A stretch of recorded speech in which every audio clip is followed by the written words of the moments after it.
Hello and welcome to a lesson selecting a web development framework.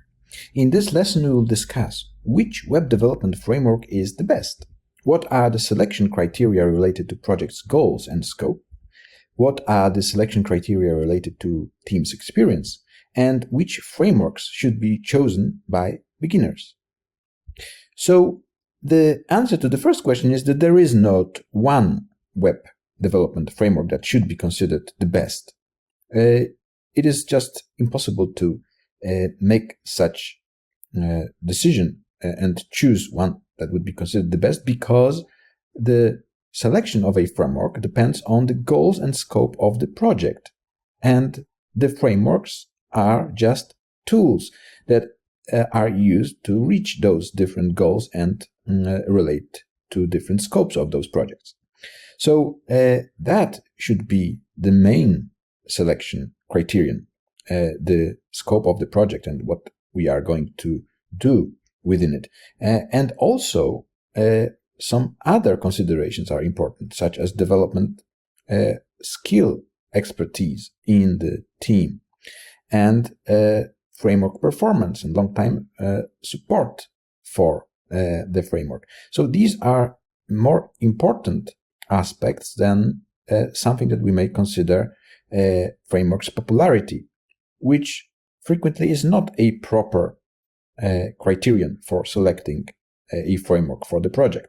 And I mentioned that because frequently you may hear that, well, for example, this year, this particular JavaScript framework is the best, and therefore all should switch to this framework, or you may hear that, well, because of the growing popularity of particular framework, you should learn this one and forget about others. These are, of course, just trends that may not be of much importance in relation to your own project and your own ideas. So what should we take into consideration is certainly project scope and goals. Selection of a framework depends on what is the size and complexity of the web development project, as well as whether it focuses on front-end or back-end. As we could already see, some of the frameworks specialize in front-end or back-end development, and therefore that would be the main criterion for choosing either of them.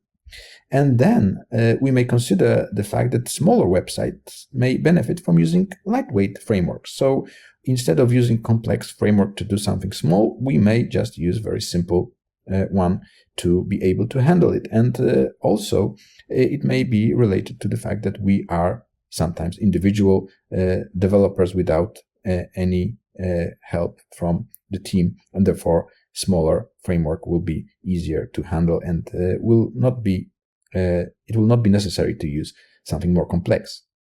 If we are developing large-scale applications, well, then they may require frameworks with more advanced features, but we need to closely examine what is actually required from us, so we will not use something that would be an overkill. Then we have arguments of team expertise and what is the organizational environment that we need to work with when we are choosing the web development framework.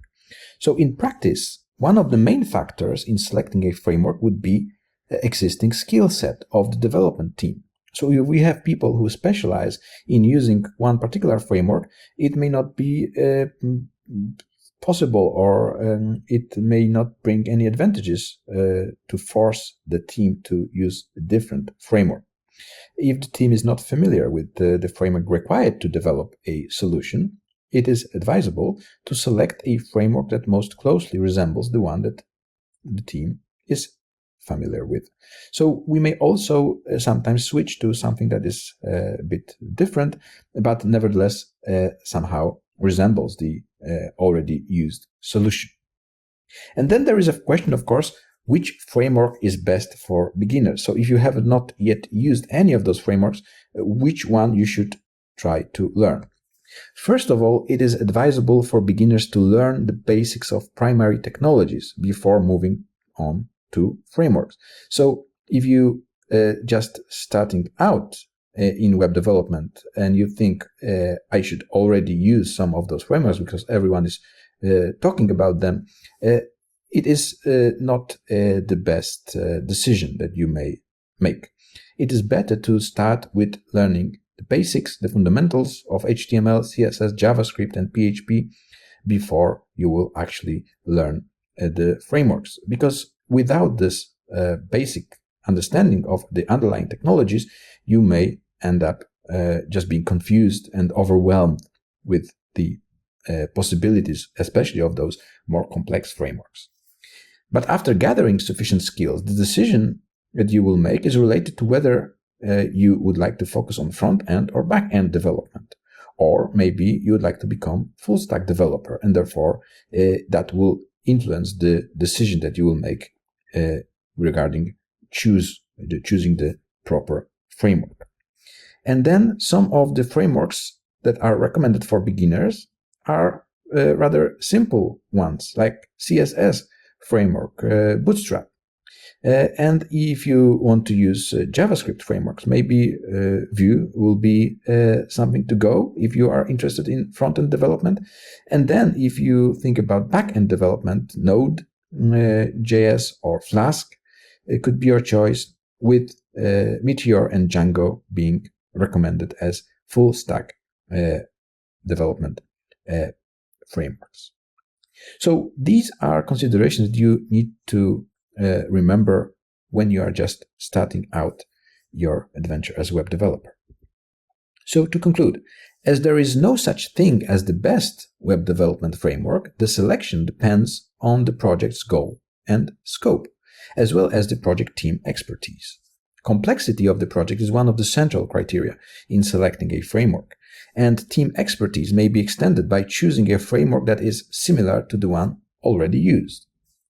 Beginners should learn the underlying technologies first before moving on to frameworks.